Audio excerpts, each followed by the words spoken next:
Halo Mimifika Kitchen, kali ini saya mau buat bolo nangka. Ini bahan-bahannya. Pertama-tama kita ayak dulu tepung terigu sebanyak 180 gram, susu bubuk, serta baking powder. Kita campur jadi satu bahan-bahan keringnya lalu kita ayak supaya nanti lebih mudah mencampur ke bahan-bahan basah, supaya nanti nggak menggumpal. Oh ya, bagi kalian yang ingin mengetahui resep-resep rumahan, resep tradisional, resep kue, kalian bisa subscribe channel ini. Jangan lupa subscribe, like, dan komen, dan nyalakan loncengnya untuk dapat notifikasi resep terbaru. Nah, setelah itu kita masukkan nangka sebanyak 100 gram dan susu kental manis supaya lebih creamy. Seperti ini. Saya buat bolo nangka ini jenisnya adalah butter cake. Jadi bolonya tuh moist, kita pakai banyak sekali butter dan wangi tentunya. Selain wangi dari butter juga wangi dari nangkanya.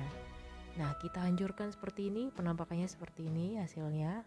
Ada susu kental manisnya.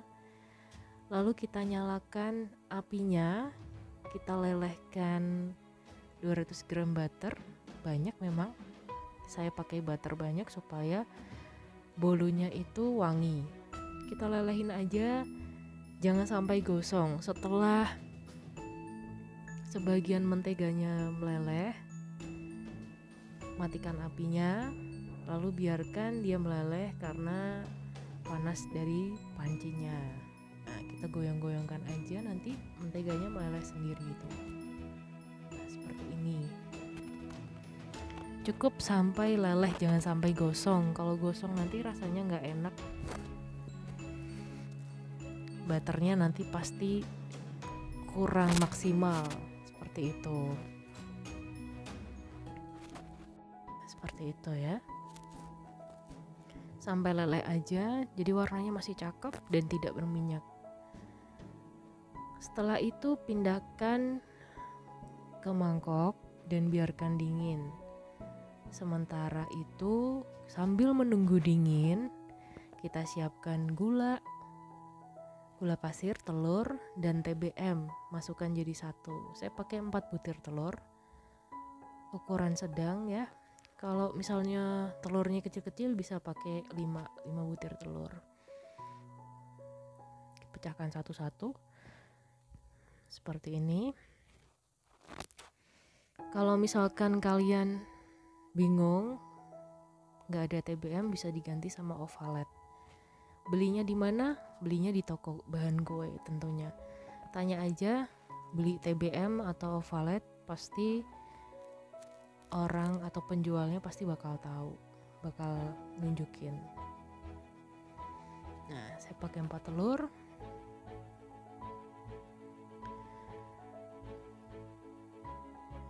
Kita mixer dengan kecepatan tinggi sampai warnanya berubah menjadi pucat, terus teksturnya menjadi kental. Nah, warnanya berubah menjadi pucat, putih seperti ini, lebih kental. Setelah itu turunkan speednya atau turunkan kecepatan mixernya.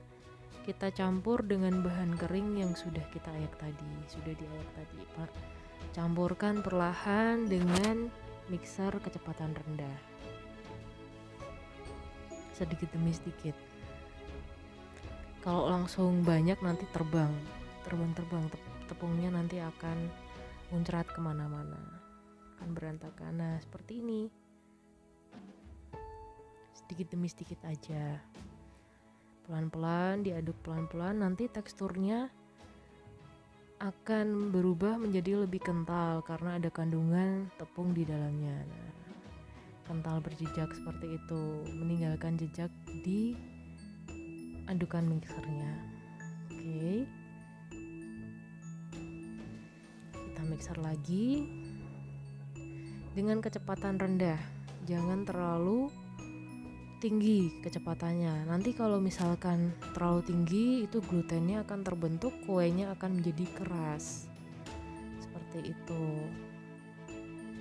Setelah cukup tercampur, kita pastikan kita aduk dengan spatula. Pastikan semuanya tepung tercampur rata, jangan sampai ada endapan di bawahnya. Setelah dipastikan tepungnya tercampur rata, kita masukkan nangka yang sudah di blender tadi. Kita aduk rata aja. Diaduk rata seperti ini. Nah, lalu mulai kita masukkan mentega. Kenapa kok adonannya dimasukkan ke mentega? Kenapa tidak menteganya yang dimasukkan ke adonan? Saya ambil dulu adonannya sedikit, dimasukkan ke mentega untuk menyamakan tekstur. Jadi kalau cairan mentega dimasukkan ke adonan yang lebih padat, adonan yang lebih kental, itu nanti kita akan susah untuk mengaduknya. Kalau misalkan susah, nanti biasanya ada mentega yang tertinggal di bawah. Nah itu kalau misalkan gak ketahuan, ketika di oven nanti kuenya bakal jadi bantet. Itulah kenapa saya samakan tekstur dulu. Kita campur sedikit adonan yang lebih kental ke mentega yang lebih cair, diaduk supaya teksturnya sama, dan kita mencampurnya lebih mudah tercampur rata, tidak ada endapan mentega yang ada di bawah. Karena mentega itu lebih cair daripada adonan kita, adonan telur, terigu, dan gula tadi. Nah, seperti ini. Nah, itu udah gak ada endapan di bawahnya. Sudah jadi.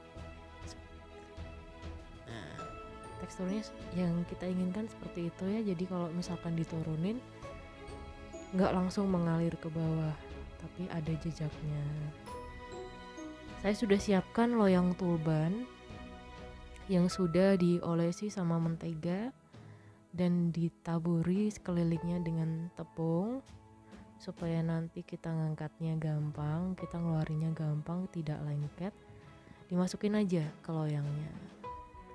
Nah, yang kita mau teksturnya seperti itu,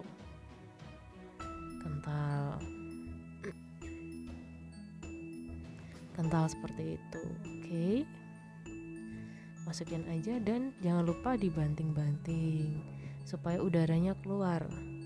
Lalu kita susun dengan nangka yang sudah siapkan tadi. Saya pakai sekitar 1-2 nangka, dipotong-potong aja lalu di spread atau disusun acak di atasnya.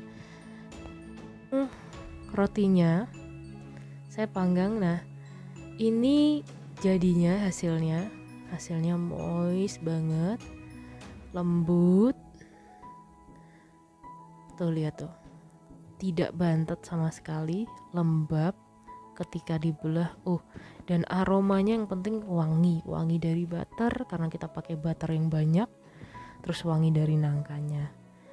Untuk bahan-bahan lengkapnya bisa cek di description box. Lalu untuk ovennya tadi suhunya 170 derajat selama 50 menit. Tuh lihat tuh, lembut. Langsung aja dicoba di rumah.